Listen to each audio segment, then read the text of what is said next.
Friends, ಹೇಗಿದ್ದೀರಾ? ಇವತ್ತು ನಾನೊಂದು ಸೂಪರ್ ಆಗಿರುವಂಥ ಸಾರು ರೆಸಿಪಿನ ಶೇರ್ ಮಾಡ್ತಾ ಇದ್ದೀನಿ. ಅದುವೇ ಕೋಕಮ್ ಸಾರ್ ಅಥವಾ ಪುನಾರ್ ಪುಳಿ ಅಂತ ಹೇಳ್ತೇವೆ ನಾವು. ನೋಡಿ, ಈ ಥರ ಇರುತ್ತೆ ಪುನಾರ್ ಪುಳಿ ಸಿಪ್ಪೆ. ಸೊ ಇದರಿಂದ ಯಾವ ರೀತಿ ಸಾರು ಮಾಡೋದು ಅಂತ ಹೇಳಿಕೊಡ್ತೀನಿ. ಬೇಕಾಗಿರುವ ಇಂಗ್ರೀಡಿಯೆಂಟ್ಸ್ ನೋಡಿ: ಅರ್ಧ ಚಮಚದಷ್ಟು ಸಾಸಿವೆ, 1 ಚಮಚ ಪೆಪ್ಪರ್ ಹುಡಿ, 1 ಚಮಚ ಬೆಲ್ಲದ ಹುಡಿ, ಆನಂತರ 3 ದೊಡ್ಡ ಮೆಣಸು, ಒಂದು 3 ರಿಂದ 4 ಬೆಳ್ಳುಳ್ಳಿ, ಸ್ವಲ್ಪ ಕರಿಬೇವಿನ ಸೊಪ್ಪು, ಸ್ವಲ್ಪ ಉಪ್ಪು ರುಚಿಗೆ ತಕ್ಕಷ್ಟು, ಹಾಗೆ ಈ ಕೋಕಮ್ ನೀರು, ಪುನಾರ್ ಪುಳಿ ನೀರು.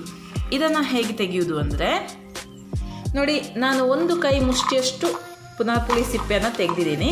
ಇದನ್ನು ಒಮ್ಮೆ ನೀರಲ್ಲಿ ವಾಶ್ ಮಾಡಿ ಇದಕ್ಕೆ 1 ಲೋಟದಷ್ಟು ನೀರನ್ನು ಹಾಕಿ ಇಡಿ. ಅಟ್ಲೀಸ್ಟ್ ಒಂದು 2 ಅವರ್ ಆದರೂ ಇಡಿ. ಆವಾಗ ಇದು ಕಲರ್ ಬಿಡುತ್ತೆ ನೋಡಿ, ಈ ಥರ ಕೆಂಪಾದಾಗ ಇದು ರೆಡಿ ಆಗುತ್ತೆ. ಸೊ ಆ ಸಿಪ್ಪೆ ನಮಗೆ ಬೇಡ, ಈ ನೀರನ್ನು ಮಾತ್ರ ಯೂಸ್ ಮಾಡಿ ನಾವು ಸಾರನ್ನು ಮಾಡೋದು. ಸೊ ಆಫ್ಟರ್ 2 ಅವರ್ಸ್ ಈ ನೀರನ್ನು ತೆಗೆದಿಟ್ಟರೆ ನೀವು ಸಾರನ್ನು ಮಾಡ್ಬೋದು. ಇವಾಗ ಸಾರು ಮಾಡುವ ವಿಧಾನವನ್ನು ನೋಡ್ಕೊಳ್ಳೋಣ. ಓಕೆ, ನಾನು ಬಾಣಲೆಯನ್ನು ಬಿಸಿ ಮಾಡಲಿಕ್ಕೆ ಇಟ್ಟಿದ್ದೀನಿ.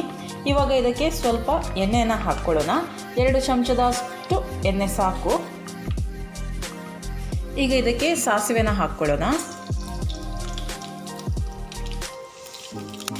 ಓಕೆ, ಸಾಸಿವೆ ಹೊಡಿತಾ ಉಂಟು. ಬೆಳ್ಳುಳ್ಳಿನ ಹಾಕ್ತಾ ಇದ್ದೀನಿ, ಹಾಗೆ ಸ್ವಲ್ಪ ಕರಿಬೇವಿನ ಸೊಪ್ಪು,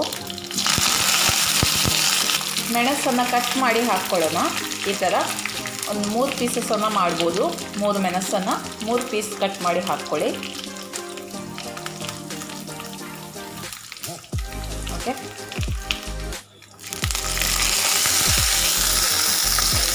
ಓಕೆ, ಈಗ ಗ್ಯಾಸನ್ನು ಲೋ ಮಾಡಿ ಇಟ್ಟು ಪುನಾರ್ ಪುಳಿ ಜ್ಯೂಸನ್ನು ಹಾಕ್ಕೊಳ್ಳಿ.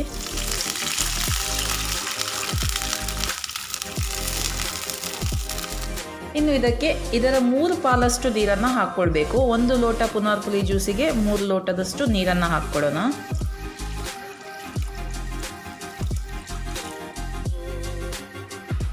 ರುಚಿಗೆ ತಕ್ಕಷ್ಟು ಉಪ್ಪು, ಪೆಪ್ಪರ್ ಹುಡಿ. ಖಾರ ಜಾಸ್ತಿ ಬೇಕಿದ್ರೆ ಜಾಸ್ತಿ ಹಾಕ್ಕೊಳ್ಬೋದು, ಕಡಿಮೆ ಬೇಕಿದ್ರೆ ಕಡಿಮೆ ಪೆಪ್ಪರನ್ನು ಹಾಕ್ಕೊಳ್ಬೋದು. ಓಕೆ, ಚೆನ್ನಾಗಿ ಮಿಕ್ಸ್ ಮಾಡಿ.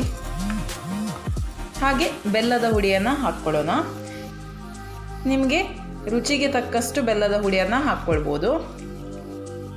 ಇದು ಒಂದು ಒಳ್ಳೆ ಕುದಿ ಬರಲಿ. ಓಕೆ, ನೋಡಿ ಕುದಿ ಬರ್ತಾ ಉಂಟು. ಸಾರು ರೆಡಿಯಾಗಿದೆ. ಉಪ್ಪು, ಖಾರ, ಹುಳಿ ಎಲ್ಲ ಸರಿಯಾಗಿದೆ ಅಂತ ಚೆಕ್ ಮಾಡ್ಕೊಳ್ಳಿ. ತುಂಬಾ ಸಖತ್ತಾಗಿರುತ್ತೆ. ಒಮ್ಮೆ ಈ ಸಾರನ್ನು ನೀವು ಟ್ರೈ ಮಾಡಲೇಬೇಕು.